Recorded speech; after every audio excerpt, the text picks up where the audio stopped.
Hello, I'm Rodrigo Monterroso. This is my oral exam. Pregunta número uno. Reference models. Between OSI and TCP, there are many differences.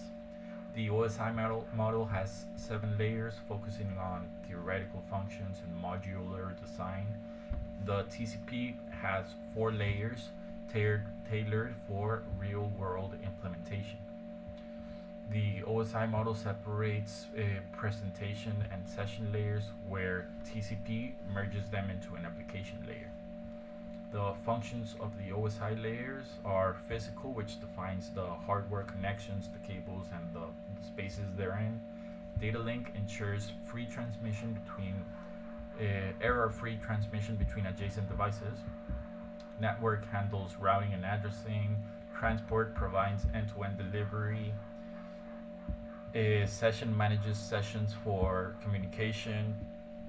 Presentation converts data formats, handles encryption in compression. Application is the interface for user level communication. Pregunta 2. Private versus public IPs. The private IPs are non-routable on the internet. They're only used internally, while public IPs are globally unique, routable across the internet. The subnet calculation for 172.16.25.47/20 would be a subnet mask of 255.255.240.0 and a network address on 172.16.16.0, and the broadcast address 172.16.31.255, and an address range from 172.16.16.1 to 172.16.31.254. Pregunta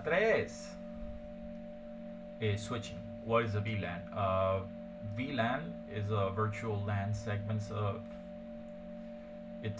a physical switch into multiple logical networks, enhancing security and reducing broadcast traffic.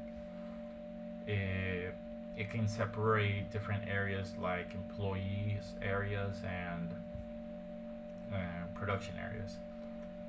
Spanning tree protocol, it prevents layer 2 loops in a switch network by blocking a redundant path. It dynamically adjusts to keep one active path and reactivates backups if necessary. Pregunta 4. Routing. Static versus dynamic routing protocols. Static routing involves manually configured routes suitable for small, predictable networks. Dynamic routing adapts to network changes, ideal for large, involving networks. OSPF versus multi-area. Single area OSPF simplifies design but limits scalability, while multi-area OSPF divides the network, reducing routing table sizes and improving performance. For a Cisco device configuration, if you want to configure an interface, let's say G0/0, you would first enable and configure a terminal inside a CLI of a device and interface its G0/0 saying int G0/0. Give it a name and assign its IP address with IP address and the IP address and the mask following it, and no shutdown so that it's always up. Then while pregunta número 5, by the way. And then while the IP domain, if you want to configure an SSH access, you start by giving it the IP domain a name, which is IP domain/name, and then the name.com. Crypto key generate RSA, username admin privilege 15, secret, and then a password, whatever you want. And again, line VTY04, transport input SSH, login local. Pregunta 6. For an approach where you don't have any connectivity, you can check the physical connections and device power, verify interface configurations, test connectivities with pinging, so you know which devices are actually failing. Check routing tables and ACLs and review any error logs that you might have. And if you have access to the CLIs in devices, you can check running so that you can see the full configurations. And for layer 2 and 3 diagnostic tools, for layer 2 you can show MAC address table or show VLAN, so you know they're good. And for layer 3 you can ping, trace route, or show IP route. Pregunta 7.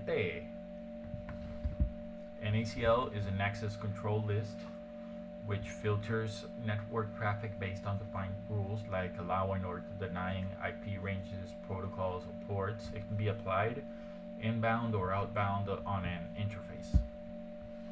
Pregunta 8. What is NAT? Network Access Translation. Translate private IPs to public IPs for internet access.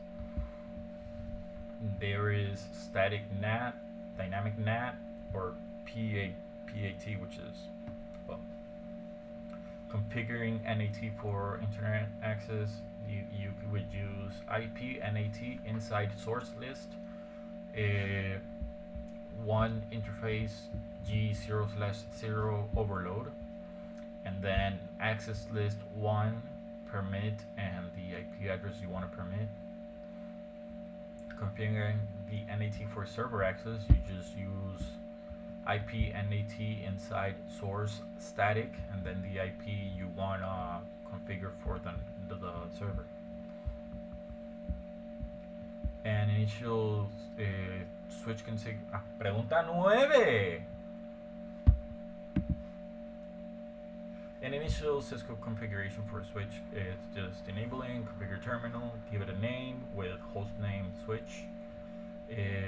Let's create the first VLAN with int VLAN 1 and give it an IP address, and then ask it to not shut down, then exit and give it the